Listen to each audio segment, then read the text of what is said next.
Oui, Thierno voulait dire quelque chose tout à l'heure. Non, non, d'abord sur ce sujet qui vous passionne. Vous saluez les gens, Non, je vous regarde. Non, non, vous savez, en fait, je suis d'accord que le fait que des salaires soient retardés, que cela puisse être un aspect primordial pour des employés qu'on appelle d'entreprises de presse. Mais la situation est beaucoup plus dramatique que cela. Je ne sais pas si vous arrive de l'observer, mais en ces temps, il y a une sorte d'autocensure même.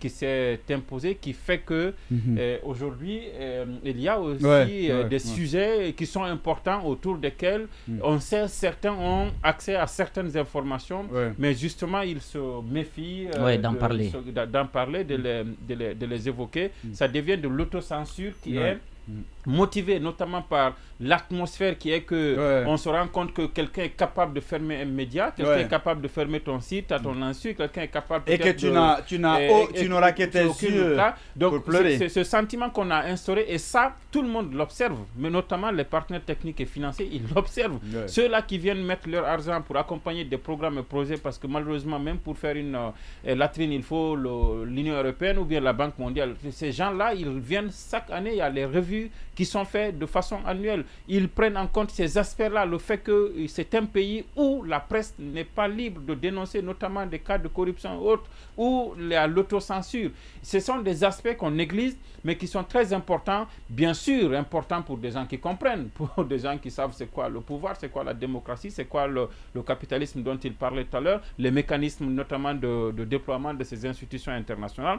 Mais au-delà de ça, l'autre exemple, et ça qui touche directement les autorités, et vous voyez bien depuis ce jour où il y a eu l'explosion, il y a eu l'incendie, vous voyez bien ces folles rumeurs qui partent de partout, tel est mort, tel n'est pas mort, il y a couvre-feu, les concerts sont annulés, on voit le gouvernement s'est déboutonné pour venir mais bien sûr, et malheureusement le message ne passe pas. On voit des ministres qui deviennent des blogueurs qui partagent des oui, il y a des boutiques en ce moment, j'en connais qui ferment à 21h30. Exactement, on dit qu'il y a un couvre-feu qui est en vigueur. Parce que l'information ne circule pas. C'est-à-dire que les voies traditionnelles et conventionnelles donc, de transmission de ces messages-là, on a décidé de les couper, peut-être parce qu'on préparait quelque chose, on ne sait pas, parce que finalement, il va être difficile de ne pas faire une connexion entre ces brouillages qui sont intervenus il y a 2-3 semaines et ce qui s'est passé au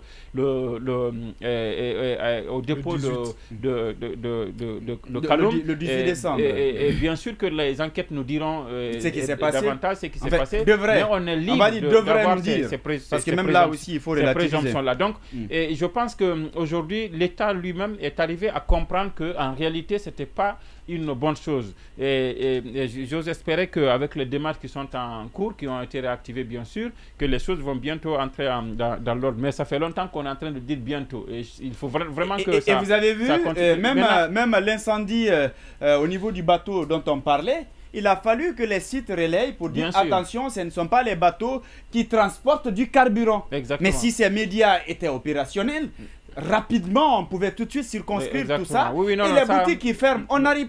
C'est-à-dire, l'info passe difficilement, vous le savez. Je pense que il y a un sérieux problème. Je pense que les autorités le savent bien. Maintenant, pour ce qui est des réseaux sociaux, on n'apprend pas l'importance des réseaux sociaux à un régime qui a déclaré avoir pris le pouvoir sur les réseaux sociaux. Bien sûr, le premier discours quand même.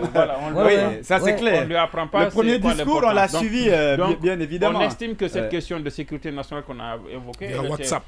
Et tout ça va bientôt. De toute façon, c'est dans l'intérêt de tout le monde. Mais maintenant, au-delà de ça, moi, ce que je voulais évoquer, parce que j'en dis juste un mot, parce que j'ai vu que c'est un sujet qui continue à passionner, parce que ça nous intéresse directement.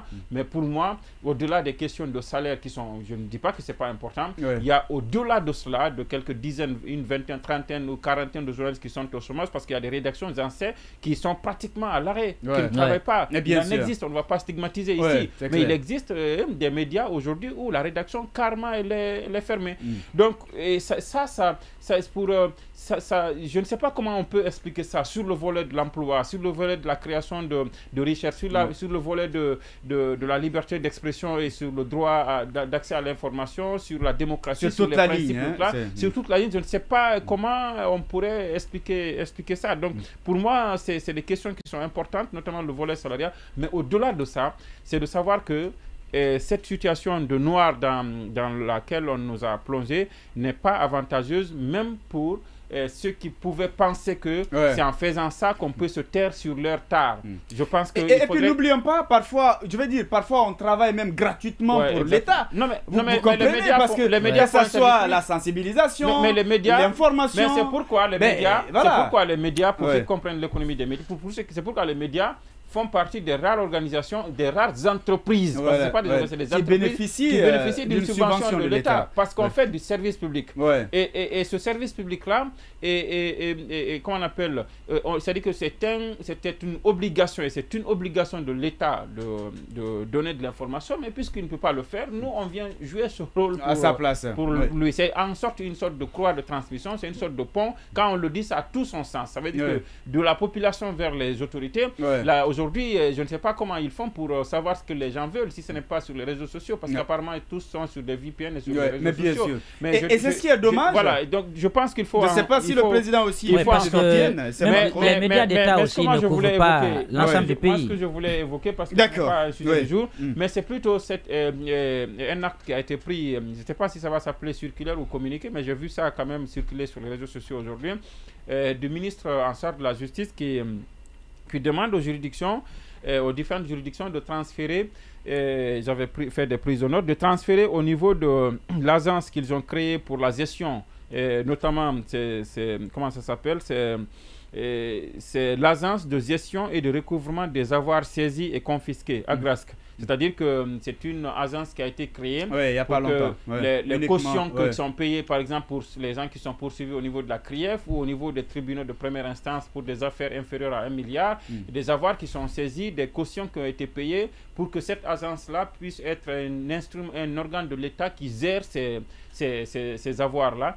Et c'est une bonne chose quand elle a été mise en place, cette agence, et les spécialistes l'ont salué. Aujourd'hui, le conseil d'administration, selon le ministre, a été mis en place, le directeur général a été nommé. Maintenant, il est question d'aller au niveau de l'ensemble des tribunaux pour prendre cet argent qui est là-bas, et les comptes qu'on a créés, ça et là, centraliser tout ça et mettre cet argent à ce niveau. Maintenant, moi, c'est la question que je me pose et ce que je continue à me poser toujours, c'est que à quoi va servir ce montant? Par exemple, X, Diallo est poursuivi par la CRIEF et on demande à X de payer 14 milliards pour une caution. C'est 14 milliards qu'on donne à l'État.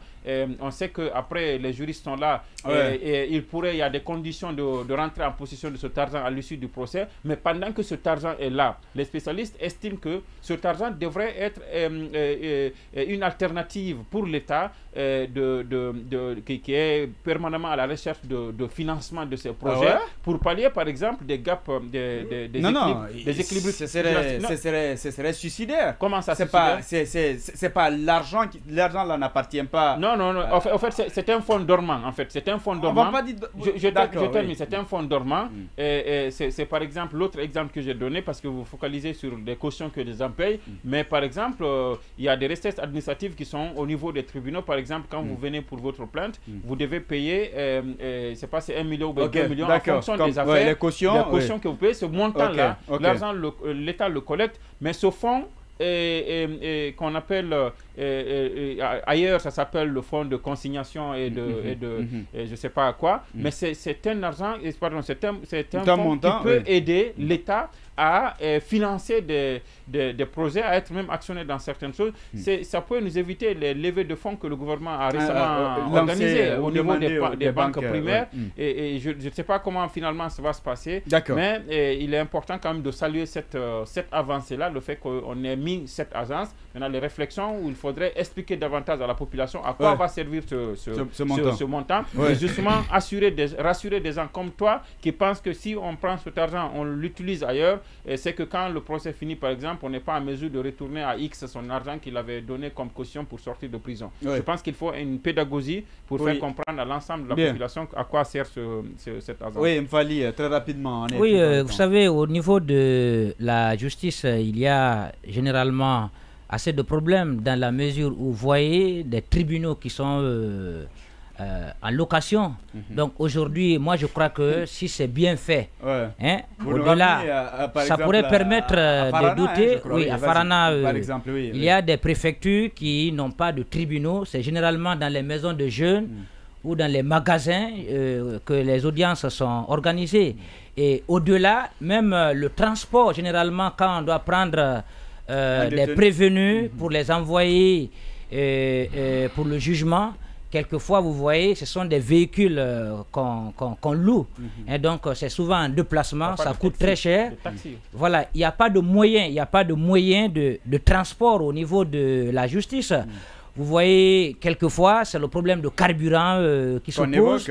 Voilà, donc il y a assez de problèmes. Je crois que cette initiative du ministre Charles Wright a besoin d'être suivi parce qu'il faut éviter aussi des déperditions.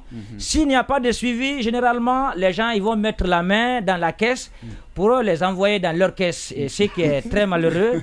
Oui, mais s'il n'y a pas de suivi, le Guinéen est très fort dans ça. Je pense qu'il va toujours trouver à faire des acrobaties, soutirer des fonds dedans pour les envoyer ailleurs. Oui, mais en attendant, est-ce que le ministre, c'est pas mieux qu'il nous revienne avec ces multiples injonctions pour que l'on comprenne quelles sont les injonctions qui ont abouti, qui ont été exécutées, et puis voilà, sinon il y en a tellement qu'aujourd'hui... Oui, il y en a tellement, c'est pourquoi il faut qu'il y ait du suivi. D'accord. Il faut qu'il y ait du suivi, sinon l'initiative reste à apprécier. C'est important, d'accord. Et je crois que ce fonds mobilisé peut aider à faire face à certaines contraintes au niveau de la justice. Bien, oui, très rapidement. Je voudrais simplement rappeler sur l'inquiétude de Mbonin.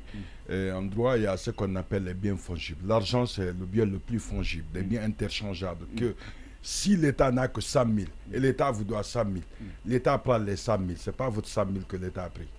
L'État a pris ses 100 000. Quand on va vous redonner votre argent, vos 100 000 doivent être disponibles.